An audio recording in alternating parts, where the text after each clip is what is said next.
This segment of DelmarvaLife is brought to you by Tidal Health.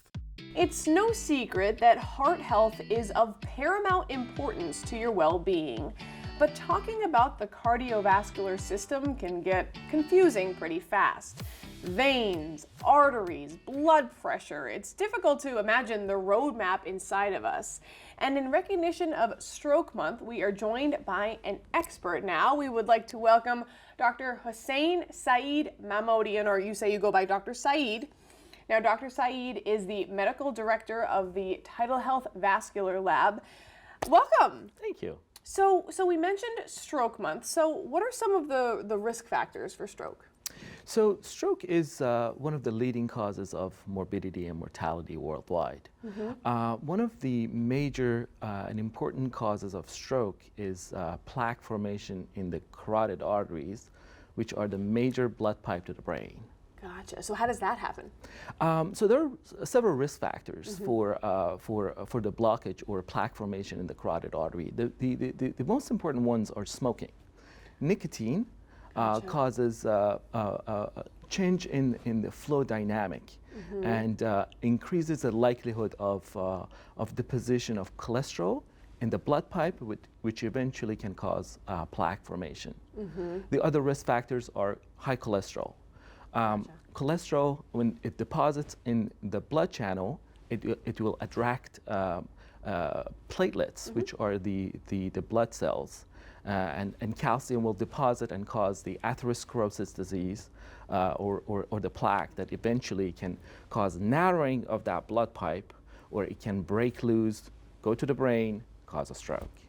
So it is important to not to smoke, lower the cholesterol level by healthy diet. The type of diet that we recommend to our patient is to limit consumption of unhealthy cholesterols, which are the trans and saturated fat, the type of which you see in red meat, in butter, processed food, cheese, and try to replace them with healthier fat like fish oil, avocado, and olive oil. It shows that it decreases the likelihood of plaque formation. There are other risk factors, including high blood pressure, obesity, diabetes. So overall, for prevention, diet is very important. A healthy diet should consist of whole, unprocessed food with lean protein, healthy fat, vegetables, fruits, and lots of fiber. Definitely. And what can you say about surgical intervention for vascular disease? So when the plaque already happened, at some point we need to do surgery to prevent stroke.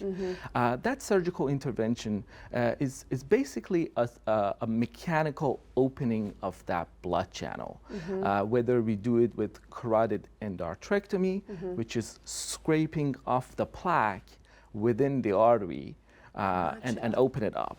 So we make a cut on the area that the plaque is formed, and we mechanically remove the plaque and repair the artery. There's a newer technique named TCAR, or transcarotid artery revascularization. It is minimally invasive.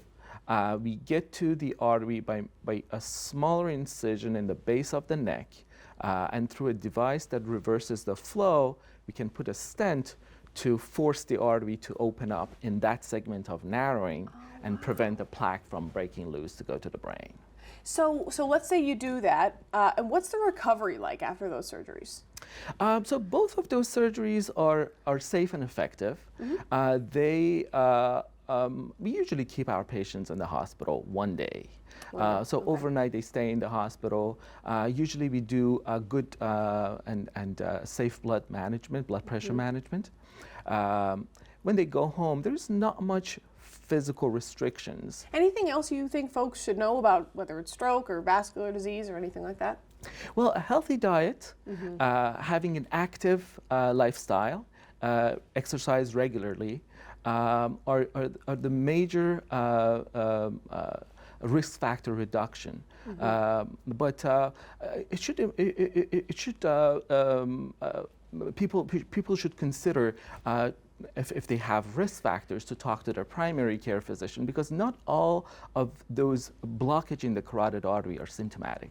So Gotcha. if people do have symptoms, they need to talk to their healthcare provider to do some diagnostic tests to make sure that they don't need surgical intervention for stroke prevention. Yeah. Dr. Saeed, thank you so much for joining us today. I know this is all really important information, so thank you so much for being here to share it with us. Thank you for having me.